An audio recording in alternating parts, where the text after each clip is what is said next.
네, 정치권도 오늘 한일 정상회담 결과를 주목하고 있습니다. 서울 양평고속도로 사업 백지화를 둘러싼 공방도 계속되는 양상입니다. 국회 연결합니다. 나혜인 기자. 네, 국회입니다. 네, 일단 한일 정상회담 관련 메시지부터 정리해 주시죠. 네, 국회 외교통일위원인 국민의힘 윤상현 의원은 오늘 아침 라디오 방송에서 윤석열 대통령은 오염수 문제에 관해 무엇보다 우리 국민의 건강과 안전을 중시할 거라고 말했습니다. 일본이 오염수를 방류하더라도 국제원자력기구의 상시 안전성 검증에 우리가 참여하는 등 제도적인 장치를 마련할 거라고 강조했습니다. 다만 방류 자체에 대해서는 이미 문제가 없다고 결론낸 국제기구 보고서가 있어서 윤 대통령이 명시적으로 반대하기는 힘든 상황이라고 설명했습니다.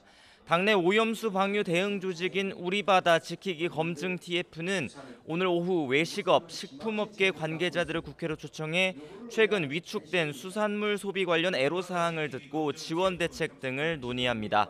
반면 민주당 박광원 원내대표는 아침 회의에서 윤 대통령이 기시다 일본 총리와 회담에서 오염수 방류 보류에 합의해 와야 한다고 압박했습니다. 우리 국민은 물론 일본 사회와 태평양 도서국 국민 다수가 오염수 투기를 반대하고 있다며 일단 보류시키고 앞으로 대책을 논의하자고 제안했습니다.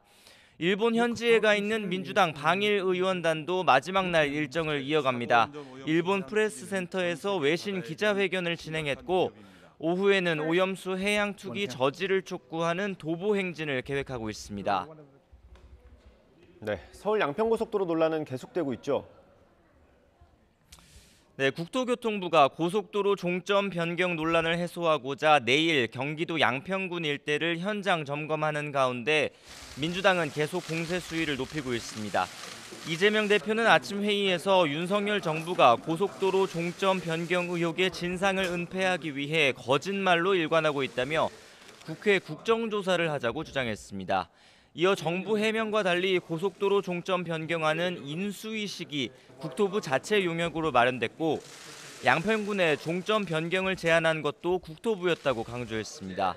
이번 사태의 본질은 예비 타당성 조사를 통과한 고속도로 종점이 정권이 바뀌자마자 대통령 처가 땅 근처로 바뀐 거라며 특혜 몰아주기가 인수위 1호 과제였느냐고 쏘아붙였습니다. 국민의힘 역시 지역 주민들의 수건인 고속도로 사업이 다시 추진돼야 한다는 점에는 이견이 없습니다.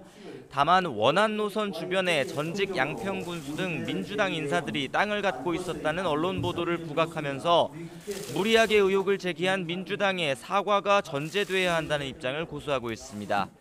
국토위 국민의힘 간사인 김정재 의원은 아침 YTN과 통화에서 오는 17일 원희룡 국토부 장관이 출석하는 전체 회의를 지켜보겠다면서도 민주당이 원안을 고집하면 앞으로도 평행선을 달릴 수밖에 없다고 말했습니다. 지금까지 국회에서 전해드렸습니다.